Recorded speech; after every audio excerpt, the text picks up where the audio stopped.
Bon allez, comme à la fin de chaque Grand Prix et classement, on va faire un point sur les deux classements, donc pilote et constructeur. Regardez, ça, le championnat est relancé. Non, pas du tout. 374 points pour Max Verstappen, 223 pour Perez. Hamilton, bon, 10 points d'avance sur Alonso, ça sent bon.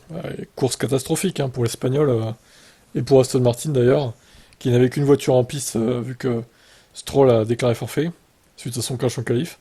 Donc voilà, c'est la pire course, je pense, de l'équipe depuis le début de saison. Et dire qu'il disait que ça allait mieux à Singapour, bah du coup, ça sent un peu la sauce hein, pour Aston Martin en fin de saison là. Bon bref, il est qu'à 10 points d'Hamilton, c'est pas fait, il suffit d'un abandon d'Hamilton et que Alonso fasse un podium ou quoi, il repasse devant quoi.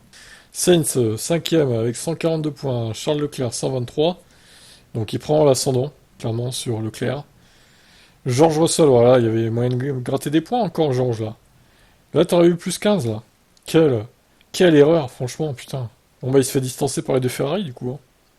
Et Norris, qui revient à 12 points de Russell, au final. Oh non, il va pas le passer quand même. Voilà, ça serait vraiment grave, hein. George Russell qui quand même accuse 71 points de retard sur Lewis Hamilton. C'est juste énorme quoi. Bon, ça reste moins que Stroll et Alonso, mais bon. Alors justement, Stroll, 9ème.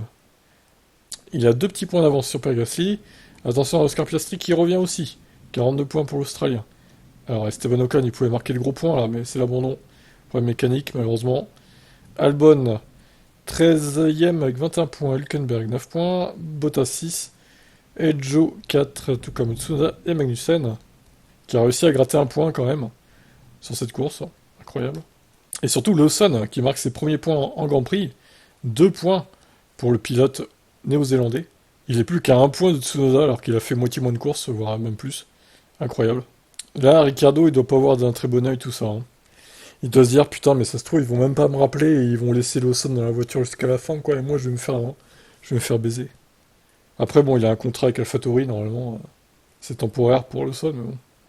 Sargent devrait et Ricardo, donc 0 point.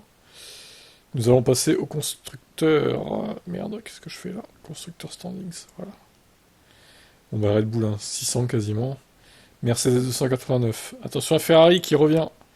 Oh là là, danger, danger, merci Georges, hein. Tu nous prives de 15 points là. Enfin de 12 points du coup. Ils auraient dû en marquer 27 au lieu de 15, Mercedes, des points. Putain, on aurait dû dépasser les 300.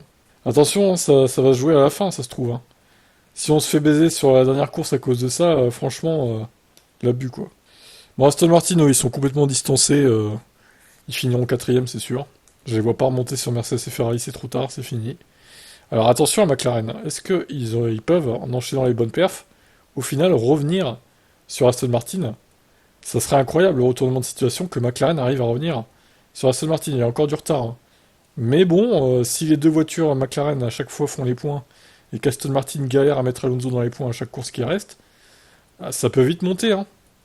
Donc les points pour McLaren, donc attention. Alpine, 6ème 81 points, ils sont un peu esselés. Williams, As, Alfa Romeo et AlphaTauri. Donc voilà pour le classement constructeur. Écoutez, on se retrouve la semaine prochaine, hein, de toute façon pour le Grand Prix du Japon. Par contre, il va falloir se lever tôt. Malheureusement, je streamerai pas les essais libres, flemme. Heureusement qu'il n'y a pas de sprint d'ailleurs. Mais je streamerai aucun essai libre. Par contre, on fera les qualifs et la course, évidemment. Et puis tout au long de la semaine, hein, les actus, évidemment, comme d'habitude. Et puis il y a aussi la chaîne TibF1 Mercedes News sur laquelle je mets des news Mercedes du coup. Lien dans la description. Bye bye.